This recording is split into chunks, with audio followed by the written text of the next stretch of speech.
Oftentimes in our lives, we put a lot of pressure on ourselves to be at a certain place or to have accomplished a certain amount of things. And sometimes it creates this tension around where we are looking to go and giving ourselves enough credit for what we've already accomplished or where we currently are. It's really interesting because it's tough. We want something in life, right? We want these big dreams, goals, and aspirational things. And if we don't get them by the mile markers that we set out to achieve them, then we can feel like we're maybe not enough. We're not doing enough, or we just need to push on the gas pedal a little bit harder. But sometimes when you're already fatigued, that pushing on the gas pedal can even push fatigue down further, which ultimately becomes exhaustion. And then you're left in this cycle of shame and really just feeling like you're not ever doing enough. And then when you go to take a break away from it all, you might even end up feeling worse about it because you know there's more that you need to do in order to accomplish the goals that you've set out to achieve. But really, rest is the best thing that you can give yourself in those moments where you just really can hardly push on that gas pedal anymore.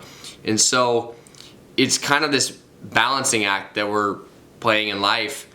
And really what I've come to the point of understanding is that we all sort of know, we have this idea in our hearts of the calling we have in our life and where it is ultimately that we can best show up and serve, what it is that we can be doing.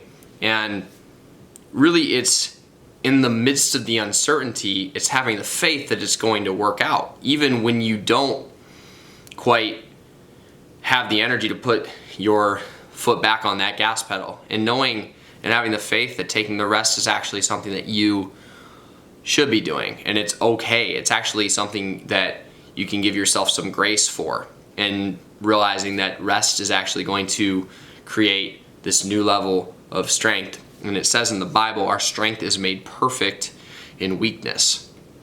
And so those moments where you're really down, where you're really feeling lost, where you're really feeling out of touch, just know that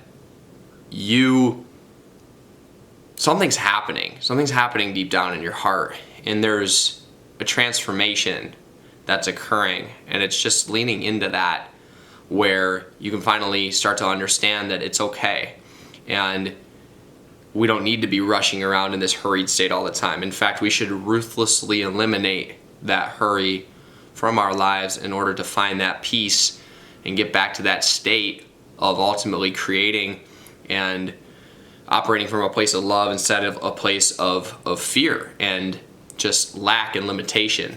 And love and abundance really look pretty similar too. So when you can operate from that place of love, you'll realize that the abundance will just flow through, and then it'll move its way into what you're trying to accomplish. And so sometimes maybe there's just a block, and you just need to let go and surrender and realize that God has your back. God has a plan, and it's much greater than anything that we can imagine. And it's when we turn that over to God that He can reveal what it is He is trying to will into existence, what He's working to will into existence. And you just may be a vessel, and it's when we stop fighting it, right? We stop jabbing, we stop punching, that all of a sudden God can do His work. So, maybe it's something as to where you just really do truly need to take your foot off the gas and let God intervene.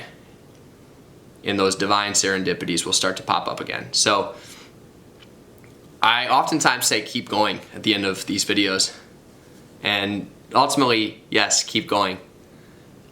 Really, it's okay to rest. So take that time, give yourself grace, and ultimately you will continue going in that direction of your dreams, and things will unfold as they should on God's time. Y'all got this. Talk to you soon. Peace.